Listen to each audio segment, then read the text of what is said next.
Olá, entendedores. Eu me chamo Leonardo Ávila, responsável pelo perfil no Instagram Dor e Coluna, e que a partir de agora você pode também encontrar em outras plataformas além do Instagram, como o YouTube e o podcast, ambos com o mesmo nome, Dor e Coluna. Nesse episódio, nós teremos a presença ilustre da doutora Joana do Saúde Perineal. Saúde Perineal. Lembrando que nos episódios nós conversamos basicamente com profissionais que de alguma forma atuam em sua prática clínica ou pesquisam sobre dor e neurociência. Então acabamos, por consequência, convidando profissionais referência na área. E ao longo dos episódios, então, basicamente, retratamos um assunto em 3 etapas: insights, dicas de livros e conversas sobre artigos científicos pertinentes ao assunto do dia. Então, como eu falei anteriormente, hoje estou aqui com a Joana e eu vou pedir para que a Joana se apresente. Joana, você poderia se apresentar para quem Claro. provavelmente vai estar nos assistindo? Então, meu nome é Joana, sou fisioterapeuta, me formei pela UDESC em 2011, aqui em Santa Catarina. Aqui ao lado. Aqui ao lado, no caso, na rua ao lado, né? Me especializei em fisioterapia pélvica, que não foi em nada do que eu tive de contato na faculdade. Eu acho que a gente acabou não pincelando quase nada, né, sobre esse assunto na nossa formação. E talvez até por um anseio pessoal de buscar algumas explicações, eu acabei buscando a fisioterapia pélvica para responder as minhas perguntas. E encontrei e me identifiquei com a fisioterapia, né, com essa forma de reabilitação, de prevenção e tratamento. Perfeito. Júnior, eu sei que é uma pergunta bastante aberta, mas para quem não tem familiaridade com o assunto, qual é o campo, né, qual é a abordagem, o que faz um fisioterapeuta com essa especialidade, fisioterapia pélvica? Então, na fisioterapia pélvica a gente faz, nosso foco, né, de tratamento é a pelve e todas as suas funções. Então, tanto a questão estrutural, mas também a funcionalidade, né, relacionada às eliminações. Então, todas as intercorrências relacionadas à incontinência urinária, incontinência fecal, as disfunções sexuais, as abordagens relacionadas às alterações biomecânicas da gestação. E também alguns outros que a gente isola muito a pelve, mas também tem que puxar o olhar para o que acontece no abdômen, nas costas, enfim, a gente acaba tendo o foco é pelve e as eliminações, mas a abordagem a gente tenta sempre ter uma visão global do paciente. Perfeito. Joana, eu sempre faço essa explicação ao longo dessa parte inicial, porque talvez quem esteja assistindo pegue esse encontro aqui como sendo o primeiro e não tenha visto os anteriores, né? Ao longo de alguns meses, através de uma rede social, Instagram, eu fiz uma pergunta para quem acompanha o meu trabalho, né, já que eu basicamente estudo e lido com dor. Então, qual era a pergunta? Qual é a sua principal dúvida sobre dor? Então, geralmente, a minha conversa é com profissionais da saúde e eles foram me respondendo. Então, eu fui tendo uma base de dados enquanto essas perguntas. À medida que as mesmas perguntas, né, foram repetindo, eu fui fazendo considerações, anotações. E eu cheguei num corpo de perguntas, né? E por isso eu convido pessoas do seu gabarito, né, para trazer essa perspectiva e também de áreas diferentes, né? A maioria dos profissionais que sentaram aqui lidam de alguma forma diretamente na clínica com dor ou pesquisam, né? Mas o profissional, o fisioterapeuta, a ciência e a fisioterapia tem muito essa relação, né? Não sei se é o caso da sua área, depois você pode até comentar conosco, mas, por exemplo, a minha realidade, a queixa principal do paciente é dor. Né? Então, por isso a ideia de trazer essas informações à tona. Então, tu te incomoda, né, se eu fizer essa sequência de perguntas para a gente Espero responder à altura. Com certeza vai ser. E é legal que a gente consegue direcionar para um público específico que às vezes não está familiarizado com aquilo que tu propõe, aquilo que tu aborda. Joana, o que dentro da especialidade de fisioterapia pélvica, você ou a própria academia, né, acaba trazendo como informação o que é dor? Qual é o entendimento de um fisioterapeuta pélvico ou da Joana enquanto a dor? O que é dor? Pois acho que é uma pergunta bem delicada e um termo uma definição que a gente tem, né, a teoria, né, a definição propriamente dita, mas que acaba que cada profissional leva para o seu público, para o seu atendimento de uma maneira diferente, né? Eu sempre busco, até não sei se de uma maneira correta, mas eu levo para o meu paciente, eu tento trazer isso no consultório como a dor, uma resultante de tudo que acontece dentro do dia a dia, do decorrer das queixas.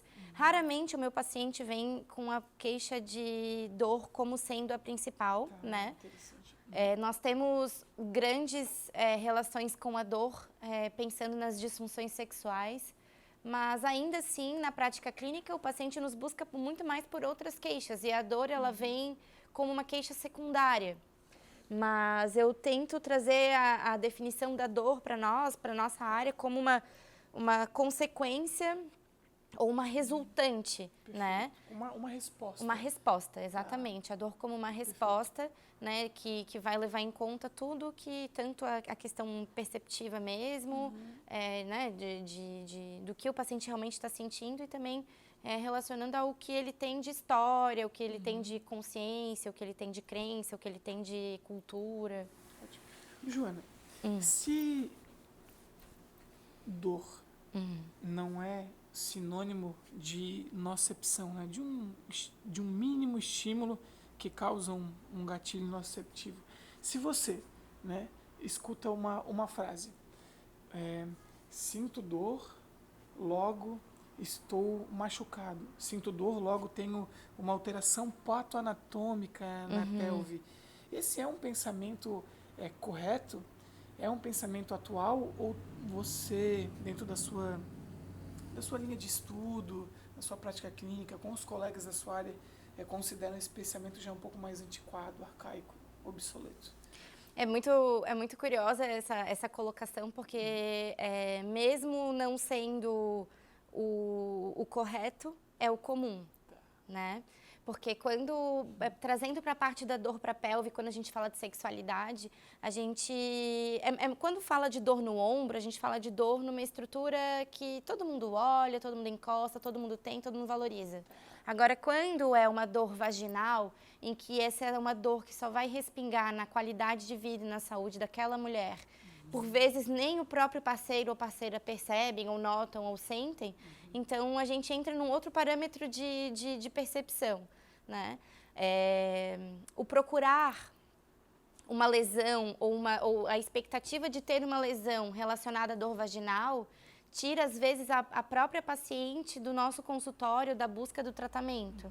Porque é uma pena que isso aconteça, né? Mas com certeza não, né? Com certeza não é o esperado. Quando uma mulher chega para mim com uma queixa de dor vaginal ou na penetração ou durante toda a relação sexual, eu não tenho expectativa de encontrar uma injúria, né? Mesmo que na literatura me traga que vaginismo tem uma alteração de ativação muscular, que tem uma hipertonia muscular, enfim, eu não tenho essa expectativa de encontrar porque eu respeito muito a dor e a referência do que ela está me trazendo de queixa, né? E por vezes não tem nada físico ali.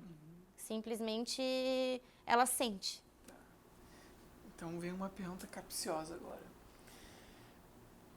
Se a dor ela não é um marcador preciso do estado do tecido, ou seja... Não tem nada ali. Exato. Sentir dor não significa que tem uma alteração patoanatômica. Um dano tecidual detectável, pelo menos. Sim. Por que dói, Joana, em alguns casos? Exatamente pela dor ser uma resposta, né? Ela é uma resultante de um caminho em que não necessariamente seja uma injúria que esteja desencadeando a dor, mas até mesmo uma relação com a própria sexualidade que essa mulher tenha. Interessante essa tua colocação. Então, se num processo ali clínico, investigativo, né, tu detecta que não há um componente estrutural relevante que possa ser essa fonte primária de dor, né? Mas talvez o paciente tenha chegado até você por uma recomendação de um outro profissional da saúde que provavelmente informou ele que um dano ou uma alteração estrutural estaria causando. Existe uma proposta, um modelo de abordagem, como é que talvez a Joana, né, a fisioterapia pélvica abordaria nesse sentido? Eu sei que é uma pergunta que se tu me fizesse não teria um padrão, mas existe uma linha de raciocínio como tu abordar ou o que tu investigaria? Poxa, talvez o que possa então estar sendo nesse momento o fator predominante para essa percepção da dor? Às vezes o paciente busca essa resposta de algo físico, né? E se a gente der um gatilho informativo de que é isso ou aquilo, parece que o tratamento até evolui de uma maneira diferente. Certo. Mas é bem complicada essa pergunta, até porque quando o assunto é assoalho pélvico, é saúde perineal, a gente está falando de uma estrutura que é muito deficiente na parte avaliativa, pensando na avaliação física. Tenho certeza, Léo, que se fosse algo fácil de ser avaliado, por exemplo, a prática do Botox, por exemplo, para fazer a inibição muscular, seria muito mais usual. Mas a gente tem uma dificuldade até mesmo de identificar se é o pubo retal ou o pubo coxígeo que está hiperativado ou está hipertônico, entende? Então, a origem é muito... tem a deficiência da definição de dor, mas também tem a deficiência da avaliação anatômica. Sabe-se que dói, sabe-se que é real, mas em sua maioria é difícil de apontar uma causa. Exatamente. Mas independente do fator causal... É real. É real. Exatamente. Aí entra uma pergunta. Se a dor, nesse caso, é considerada inespecífica, ou seja, sabe-se que dói, mas não se sabe a origem, como o profissional de saúde, né, no caso o fisioterapeuta pélvico, ele consegue, ou ele precisa ter cuidado, né, o zelo nas palavras, para passar essa informação para o paciente, ou até para outro profissional da saúde que desconheça esse entendimento de dor, esse modelo de abordagem, para ambos não subentenderem que tu esteja retratando que a dor ela não é real ou psicológica.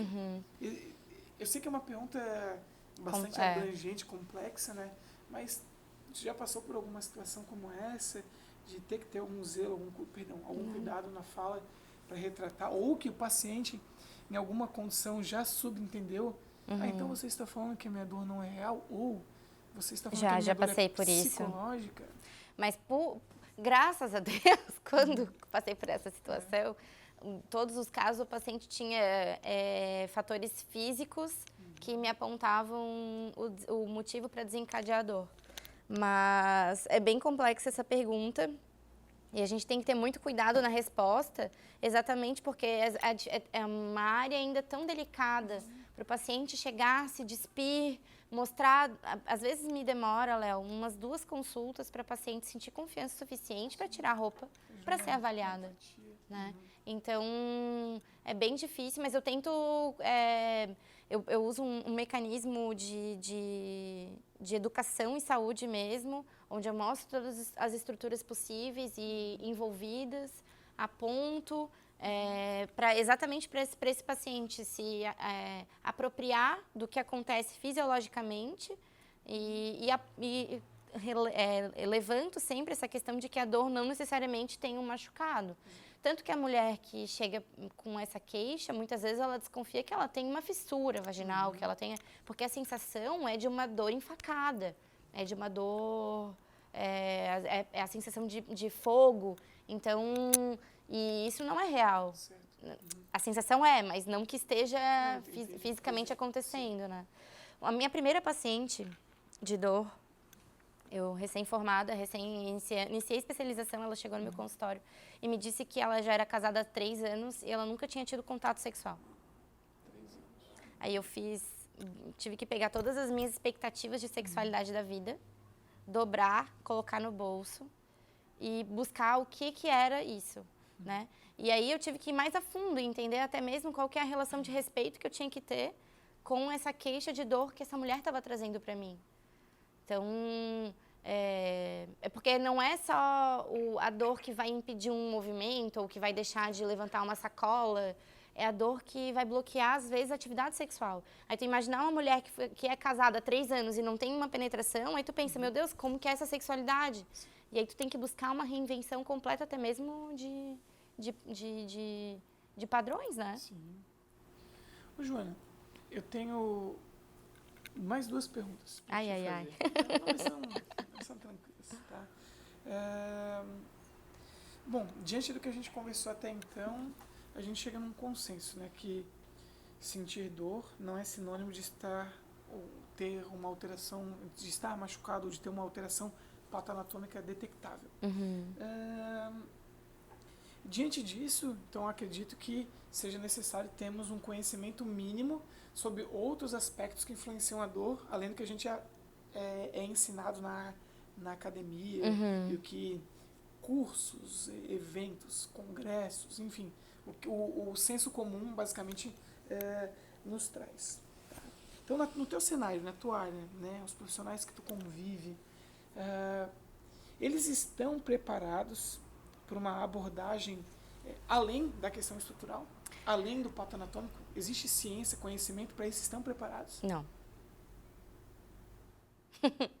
Não. Eu adoro pessoas diretas. Assim, e a gente tem uma dificuldade muito grande porque, ainda assim, quando a gente está falando de sexualidade, outras crenças acabam vindo à tona. Certo. E as pessoas têm uma dificuldade muito grande em separar o eu, Joana, eu fisioterapeuta, eu profissional naquele momento e eu em casa. Quando eu referenciei agora o caso que eu disse que eu tive que dobrar minhas expectativas e pôr no bolso, e ainda bem que foi na primeira paciente, porque foi uma lição exatamente para eu nem cogitar a possibilidade de relatar uma expectativa minha sexual dentro de consultório. E aí e é uma dificuldade tão grande de abordar, eu digo não categoricamente, exatamente porque tem profissionais que ainda misturam até mesmo sua crença religiosa no atendimento. Né? E aí vem falar que num atendimento de um paciente homossexual que sexo anal é pecado. Entendeu? Então tem toda não está preparado em todos os sentidos. E o que fazer, né? Isso é o retrato do cenário da saúde atual, né? É a prática baseada na cultura do fazer, no senso comum, sem um mínimo amparo de ciência, né? Para estar, às vezes, misturando, né? E fazendo uso das suas crenças, dos seus dogmas para estar abordando algo que teoricamente não era para ser dessa forma. Né? Joana, uma última pergunta, a título de curiosidade, como nós conversamos anteriormente, fora da gravação, só que é interessante trazer à tona. Qual é a queixa mais comum de um paciente nos serviços de fisioterapia pélvica? Olha, o que eu posso te dizer, com certeza, que a maior parte do paciente nos procura para reabilitação de incontinência urinária. Acaba sendo o carro-chefe exatamente pela facilidade de falar xixi, perdi xixi. As pessoas falam bem isso, mas... não tem aquele estigma por trás, talvez, de uma outra fala. Exatamente. Mas a sexualidade traz bastante paciente, um fluxo bem grande. As disfunções sexuais têm uma demanda bem grande. E as dores relacionadas à atividade sexual, principalmente o vaginismo e a dispareunia. Existe uma prevalência na clínica? Tem um número significativo de pessoas com esse tipo de queixa? Dor? Tem sim. Não, é bem significativo. A gente tem uma média de 1 a cada 3 mulheres apresentam incontinência urinária ao longo da vida, né? E 1 para 10 apresenta dor. Porque assim, a dor vaginal, o vaginismo, ela pode ser transitória, ela pode estar relacionada a algum momento específico. Enfim, N coisas. Exatamente. Então, e mesmo assim, e se a gente não tomar uma posição positiva em relação a isso, né, e tratar, é uma dor que toma uma proporção grande a ponto de ser limitante e extinguir a vida sexual com penetração. Perfeito. Né? Mas não a atividade sexual em si, que a gente tem que sempre separar sexo de penetração, né? Mas aí é um outro papo, dá pra gente fazer um outro vídeo, falar sobre isso. Não vai ser a última conversa, pode ter certeza.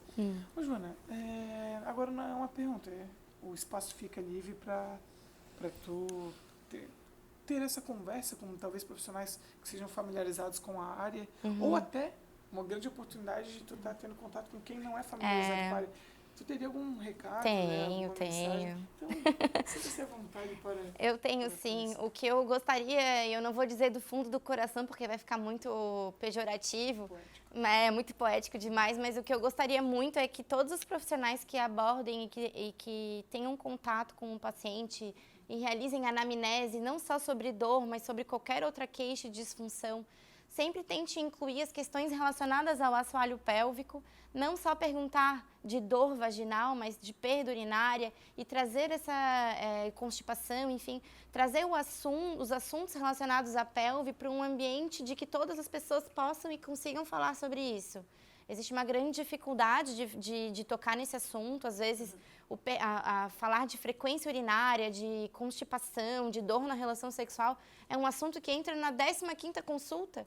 E às vezes o paciente está com uma queixa tão severa de dor, mas às vezes está relacionada à frequência urinária noturna, que está um caos, né? Então essa dor é exacerbada por um outro motivo, que é o não dormir, e o não dormir pode ser um tratamento nosso, né? De uma reabilitação de uma bexiga hiperativa, por exemplo. Então, a gente tem... que o sono tem relação, um prejuízo no sono tem relação direta exatamente. Com dor, né? Exatamente. Aumenta em 5 vezes, se eu não me engano, a probabilidade de desenvolver dor persistente. Então, e as questões relacionadas às eliminações, elas não são sujas, elas não são coisas ruins. Todo mundo faz xixi, todo mundo faz cocô, todo mundo faz sexo, então não tem problema nenhum falar sobre isso, né? Sim. A gente tem que embutir com naturalidade para o paciente poder nos trazer a informação com a mesma naturalidade e a gente conseguir encaminhar para um profissional que trabalhe com isso. Acho que esse era o recado que eu queria. Ótimo. Eu gostaria de fazer uma pergunta, se tu deixar. Deixa, claro. Ô, Joana, a ideia desse conteúdo é geralmente conversar com profissionais de saúde. Mas, com certeza, pessoas que não são da área da saúde, ou até mesmo pacientes, vão ter acesso, né? Então, para ambos, né? Onde essas pessoas podem te encontrar para obter maiores informações em relação ao trabalho, à especialidade, né? Sim. Redes sociais, enfim, se quiseres. Lá pela internet, tanto YouTube, Instagram, site, eu sou a Saúde Perineal. Às vezes as pessoas nem sabem que tem uma Joana atrás. Eu uso esse canal para tagarelar sobre o assunto. E tá tendo uma interação bem legal. Num primeiro momento era tudo muito obscuro, muito quieto. Agora todo mundo quer falar sobre isso. Já somos várias fisiopélvicas pela cidade. Então, mas lá na internet eu sou a Saúde Perineal. Lá até no meu site, Léo, tem uma parte separadinha que é o Físios pelo Brasil. E ali tem uma aba. Nessa aba é um mapinha do Brasil com todos os estados e os fisioterapeutas pélvicos que se identificaram, se manifestaram e colocaram seu nome e contato ali. Uma fonte ali para encontrar. Exatamente. É que a gente tem fisiopélvico em tudo quanto é canto já. Só conversar mais sobre o assunto. Beleza. Valeu. Muito obrigado, senhorita. Não está mais nervosa? Não, agora passou. Beleza. Bom, pessoal, muito obrigado. Caso vocês tenham curtido mais esse conteúdo, por favor, sintam-se à vontade para disseminar. Por favor. Eu acredito que formação e conhecimento de qualidade não faz mal a ninguém. E quanto mais pessoas nós conseguimos tocar, maior será as mudanças. E lembrem-se, as revoluções são silenciosas. Elas acontecem em locais assim pequenininhos, no olho a olho, no corpo a corpo, até que consigamos tocar um número bem grande de profissionais da saúde. É isso aí. Obrigado. Valeu.